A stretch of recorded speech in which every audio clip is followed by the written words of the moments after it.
Imagine a completely empty street. Streetlights illuminating the cold asphalt, no cars, not a soul in sight. The kind of silence that unsettles, that heavy silence where even your own breathing seems too loud. It's at that moment, when the whole world should be at peace, that you hear it. A cry, weak at first but persistent, desperate. It's not an adult dog. It's something smaller, more fragile, more frightening. When everything sleeps, this cry shouldn't exist, but it was there, echoing between the closed houses, between the high walls, as if begging anyone, to break that damned silence. And the closer you get, the more that sound penetrates you. It's not just a cry, it's a plea for help that no one should ignore. Because what I found that morning changed everything. And what you are about to see will make you question how something like this could happen while everyone slept peacefully in their beds. I know you might be wondering right now, how come nobody heard? How come nobody did anything? And that's exactly the question that kept me awake for days after what happened. Look, if you're feeling that same unease, if something inside you stirred with the story, I need to ask you something. Leave a comment below about what you would have done in that situation. Seriously, would you have walked straight past? Would you have stopped? Have you ever experienced something similar? Because every comment you leave here isn't just text. It's proof that there are still people willing to pay attention to what everyone else ignores. And if you really want to see more stories like this, real stories that happen while the world sleeps, hit that subscribe button now. Because the truth is, this channel only exists because of people like you who still care. Every like, every share, every new subscription makes sure this kind of content reaches those who need to see it. And I guarantee you, what comes next in this story will make you understand why every second of that night mattered. So stay with me, because now comes the part nobody expected. When you get closer and finally see where that sound is coming from, the first thing that crosses your mind is, okay, they're abandoned puppies. Sad, but it happens. But then you notice something wrong. Something completely out of the ordinary. They're not moving. They're not exploring the space around them. They're not trying to find food. They're not running around like puppies normally do. They're standing still, fixed, as if they were glued to that exact spot on the ground. And the crying, it doesn't stop. It doesn't lessen. It doesn't let up. It's a kind of insistence that goes beyond common despair. You know, when you see a frightened animal and it shrinks back, tries to hide, runs away? Well, these don't. These stay there, crying nonstop without moving, as if they were trapped by something invisible. And it was at that moment that I understood it wasn't just fear, it was urgency. It was a cry that said, something is wrong here and you need to understand now. I crouched down slowly, trying not to scare them even more. The streetlight illuminated their swollen little eyes, their paws dirty with earth, their little bodies trembling not only from cold, but from exhaustion. And they kept crying, looking at me, looking down, looking at me again, as if they were trying to show me something. Then you stop and think, wait, they're not just asking for help for themselves. They're asking for help for something more. Now I want to go even deeper into the subject, because what happened next wasn't just a discovery. It was a revelation about how we ignore signs all the time. The truth is that we're so used to routine, to the noise of the city, to our own worries, that we started filtering what deserves attention and what doesn't. And in the middle of this automatic filtering, we completely lose the ability to perceive when something is crying out for help in a different way. Those puppies weren't acting like abandoned animals do. Abandoned animals run away from humans. Abandoned animals try to fend for themselves. Abandoned animals scatter, seek shelter, seek food. But these, they were there, firm, insistent, as if they had a mission. And that mission was to make someone stop, to make someone look, to make someone understand that something bigger was happening. I started observing my surroundings. The place was an ordinary residential street. Closed houses, high walls, locked gates. Nothing out of place at first glance. But the puppies kept looking down at the ground, at a kind of hole in the sidewalk, a half-open drain, the kind you pass by 1,000 times and don't even notice. And that's when I understood what they were trying to tell me. You know that feeling that you're about to discover something that will completely change your perspective on what's happening? That chill down your spine that comes not from fear, but from the certainty that you're in the right place at the right time, and that if you passed by, something irreversible would have happened? That was exactly it.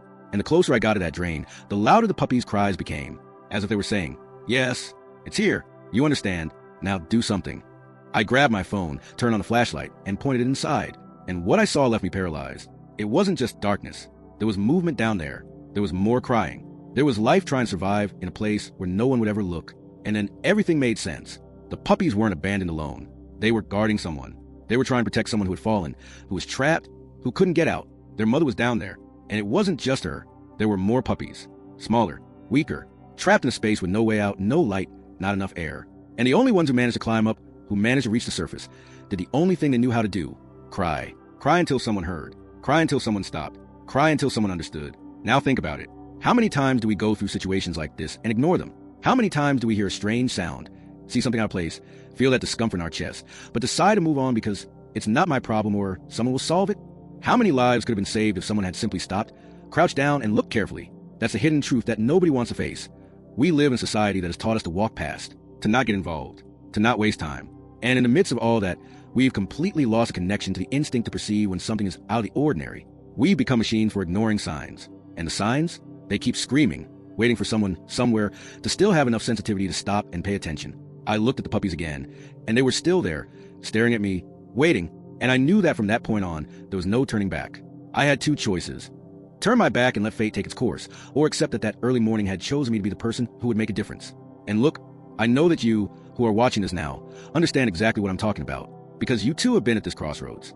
Maybe not with animals, maybe with people, maybe with situations. But have you ever felt that weight of knowing that you can do something, and that the decision to do it or not will define much more than just that moment?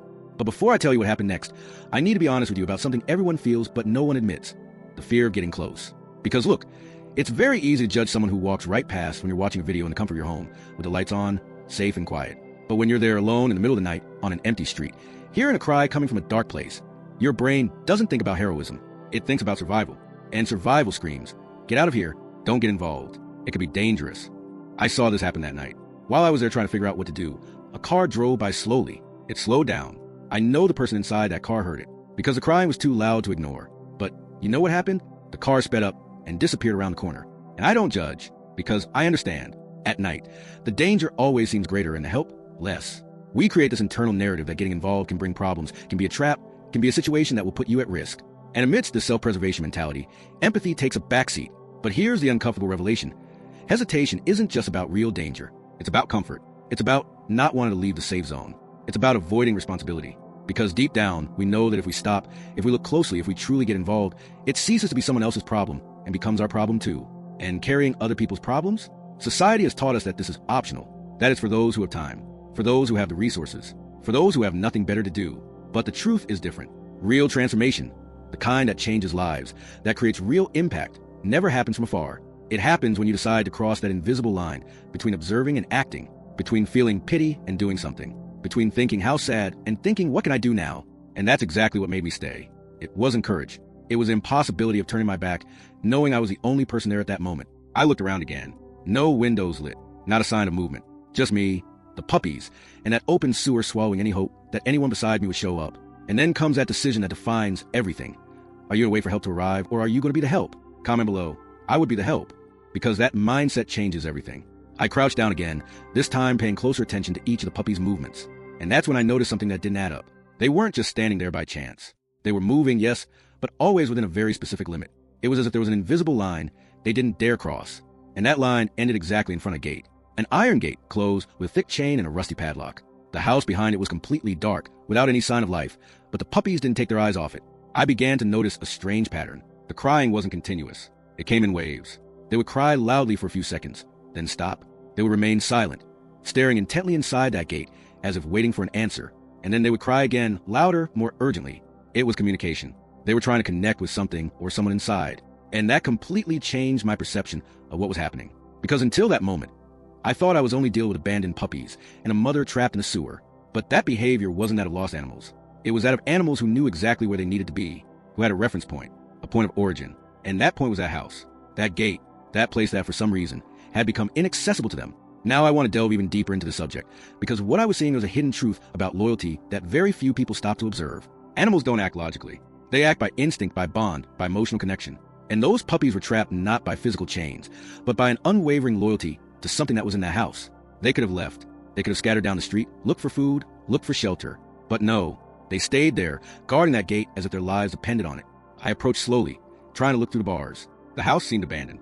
Tall grass in the yard, closed windows, no lights on. But there was something in the air. A strong, heavy smell emanated from inside. And the puppies kept crying, looking, waiting, as if they knew someone had to go in there, as if they knew time was running out. And it was at that moment that I had the strangest feeling of the whole night. That feeling that you're no longer in control of the situation. That you were put there for a greater reason, by a sequence of events that you can't explain. But that makes sense in a profound and inexplicable way. The puppies in the drain, the puppies in the street, the closed gate, the crying that wouldn't stop. Everything seemed like part of a puzzle I needed to put together, even without fully understanding the final picture. I picked up my phone again and illuminated the inside of the house through the bars. And then I saw it. A quick movement. A shadow.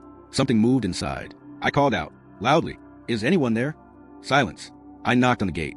The metallic clang echoed through the empty street, breaking the suffocating stillness of the early morning. Nothing. No lights came on.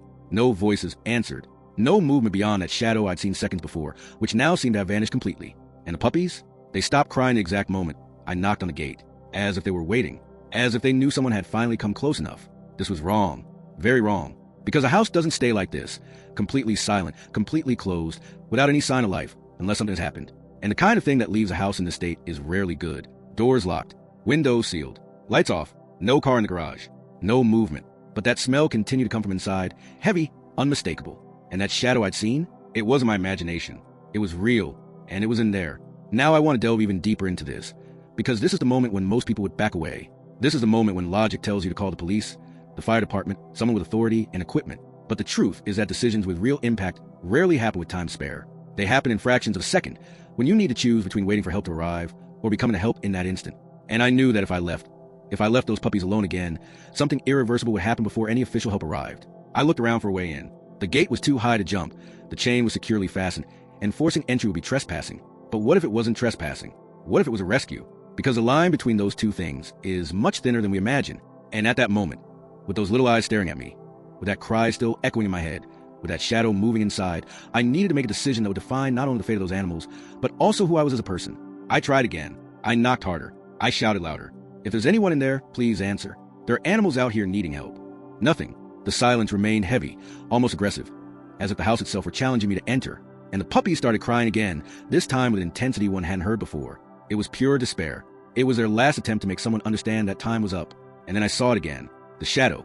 But this time it didn't disappear. It stayed there, standing behind one of the windows, watching me. And I swear to you, at that moment I felt a shiver that wasn't from the cold. It was from certainty. Certainty that something very serious was happening in there, and that I was the only person that night who could do something about it. I was about to grab my phone to call emergency services when I heard it. It wasn't the puppies crying. It wasn't the wind. It wasn't my imagination. It was a sound coming from inside the house. Muffled, almost imperceptible, but was there, a scratch, something being dragged. And then low, weak, almost swallowed by the walls of that house, I heard a voice, or at least what was left of a voice. My heart raced, because until that moment, I thought I was dealing with a situation involving abandoned animals. Sad, yes. Urgent, certainly. But something I could solve alone or with the help of a rescue. But that changed everything. The silence hit someone who couldn't get out. And the puppies knew. They knew all along. That's why they didn't leave. That's why they didn't stop crying. That's why they looked inside the house with that desperate insistence. I moved even closer to the gate, pressed my ear against the cold bars, trying to pick up any sound that would give me a clue as to what was happening inside. And then I heard it again, clearer this time. A faint, irregular thumping, like someone trying to hit a wall, but without enough force to make a real sound.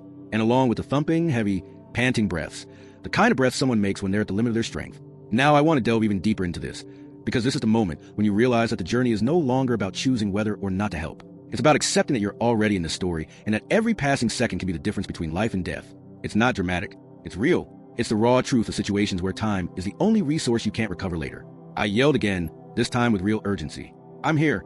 I'll get you out of there. Hold on tight. And the voice answered. Weak, almost a whisper, but it was an answer. Help, please. And that was it. But it was enough to confirm everything.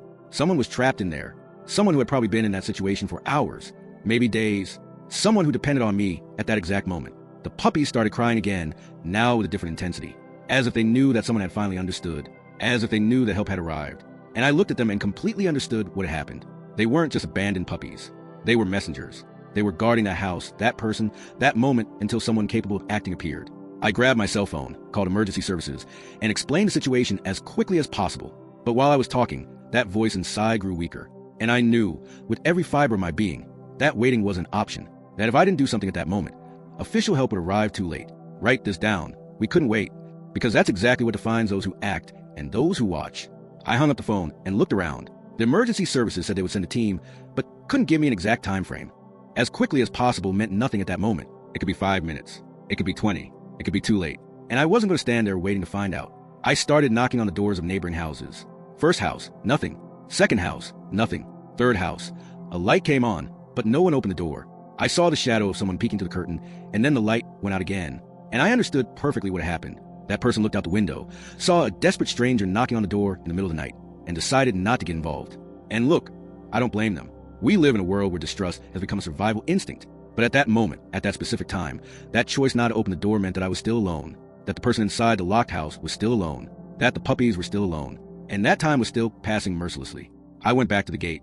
The puppies were exactly where I had left them. They hadn't moved an inch. They remained there, looking inside, crying, waiting, and their unwavering loyalty gave me a clarity I hadn't had before. If they hadn't given up, neither could I. I looked at the chain, the padlock, the high gate. And I made a decision that could put me at risk, that could bring me legal problems, that could be interpreted in 1,000 different ways. But it was the only right thing to do at that moment. Now I want to delve even deeper into the subject, because this is the essence of real transformation. It's not about having all the answers. It's not about having the right equipment, the right knowledge, the right authorization. It's about having a mindset that when you're the only person there, you become the solution. Not because you're special, not because you're a hero, but because you're present. And presence in critical moments is worth more than any title or certificate. I started looking for a way in. I tested the gate again, looked for weak points in structure, checked if there were any half-open windows, any side passages. And while I was doing that, that voice inside called again, weaker, more distant, as if I were giving up. And the puppies felt it too. Their cries changed. They became higher-pitched, more desperate, as if they knew that time had truly run out. I found a side of the wall that had a lower part, where the plaster had fallen, and left holes that could serve as support. It wasn't easy. It wasn't safe. But it was possible. And possible was all I needed at that moment. I looked at the puppies one last time before climbing up, and they stared at me with those eyes that said everything without needing sound. Go in. Save those we couldn't save alone. I managed to climb over the wall and land on the other side, in a yard covered in weeds and debris. My heart was racing, not only from the physical exertion, but from the certainty that what I was about to find inside would leave a lasting mark. And before continuing, I need to explain something that many people don't know about dogs, especially puppies, because the behavior of those animals wasn't a coincidence. It was pure science, instinct refined by thousands of years of evolution alongside humans. Dogs have a sensory capacity that goes far beyond what we can process. They perceive emotional changes in the environment through pheromones, through microexpressions, through sound frequencies that our ears can't even pick up. When someone is in pain, despair, that person's body releases chemical signals and emits sounds at a specific frequency that triggers an immediate alert in the dogs. And they react, not because they were trained, but because it's encoded in their DNA. Now I want to go even deeper into this subject, because this completely explains why those puppies didn't leave. They weren't just waiting for food. They weren't just cold or scared. They were responding to a distress call that we humans can't hear. The person inside was emitting signals of pain, despair, and imminent danger. And the puppies picked up on that. And even though they were young, even though they were small, even though they didn't have the strength to solve on their own, they did the only thing they knew how to do. They stayed there, signaling, calling attention, making noise until a human capable of action appeared. And there's more. Dogs protect territory, and people they consider part of the pack. That house was their territory. That person was part of their pack. And abandoning them was an option. Even hungry, even cold, even scared, their loyalty surpassed all individual survival instincts. And that, my friend, is a lesson in commitment that most humans can't demonstrate even under the best conditions. So when you see an animal acting strangely, insistently, out of the ordinary, don't ignore it. Because it could be exactly that, a sign that something is wrong and that you are the only person at that moment capable of making a difference. Animals don't lie. They don't pretend. They don't create drama. When they're desperate, it's because you have a real reason. I crossed the yard, went around the side of the house, and reached the back door. It was ajar. And that smell I'd noticed outside was much stronger now. It was the smell of a closed-off space that had been closed for days, of someone who couldn't get out, who couldn't ask for help in a conventional way. I pushed the door open slowly and went inside. The house was dark, messy, with furniture overturned and objects scattered on the floor. I turned on my cell phone flashlight and started searching, following the sound of the heavy breathing that was now closer.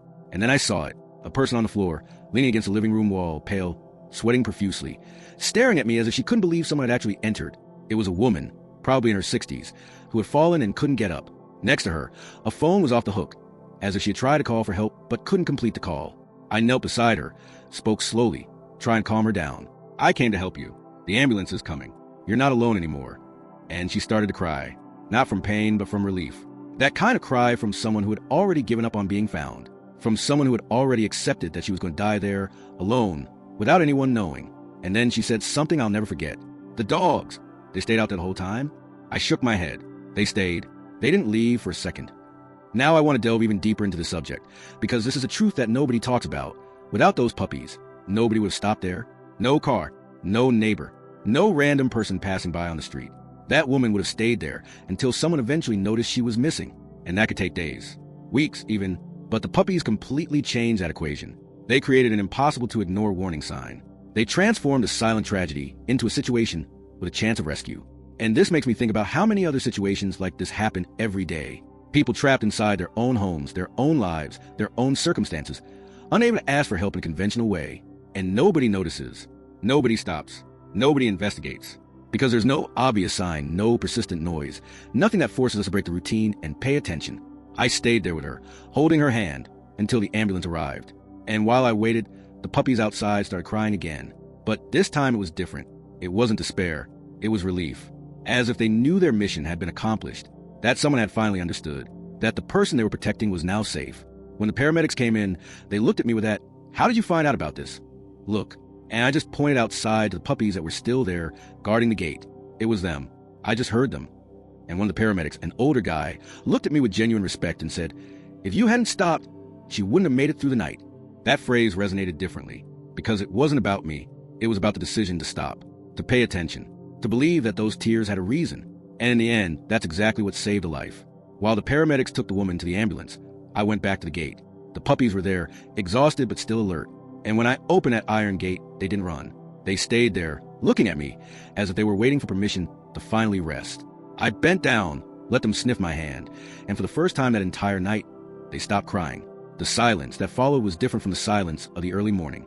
It wasn't a silence of abandonment. It was a silence of mission accomplished. Now I want to delve even deeper into the subject, because this story isn't just about animals. It's about our capacity to ignore signs when they are inconvenient. It's about how society has conditioned us to filter what deserves attention and what doesn't. And in the midst of this automatic filter, we've lost something essential: the sensitivity to perceive when someone somewhere is asking for help in a way that doesn't follow the conventional script. Those puppies had no words. They had no phone. They had no access to social media to make a post asking for help. They only had the voice that nature gave them. And they used that voice relentlessly, without giving up, without turning away, until someone finally listened. And the uncomfortable truth is that in the early morning hours, when almost no one listens, it was the most defenseless who cried for help. And if it weren't for that desperate insistence, 2 lives would have been lost that night. The woman's and their mother's, who was still trapped in the drain. Because yes, after the ambulance left, I went back to the drain. And with the help of the firefighters who arrived soon after, we managed to get the mother and the other puppies out who were down there. All alive, all saved. All because some of them had the courage not to remain silent. So I ask you, how many times have you walked past a cry, a silent plea, an unusual sign? How many times have you chosen comfort instead of connection? And more importantly, the next time you hear something strange, something insistent, something that bothers you, will you stop? Because look, this story could have ended completely differently. That woman might not have survived. Those puppies might have given up. The mother could have died trapped in that hole. But it didn't happen. And it didn't happen because someone stopped. Someone listened. Someone acted. And now I want to know from you, if this story touched you in any way, if it made you rethink how you react to the signs around you, leave your like now. Share this video with someone who believes that dogs are more than just companions, who believes that they are guardians, messengers, silent heroes who do more for us than we will ever be able to repay. And comment below with total sincerity. Would you have followed that cry in the middle of the night? I'll leave it here, but I'll see you in the next video.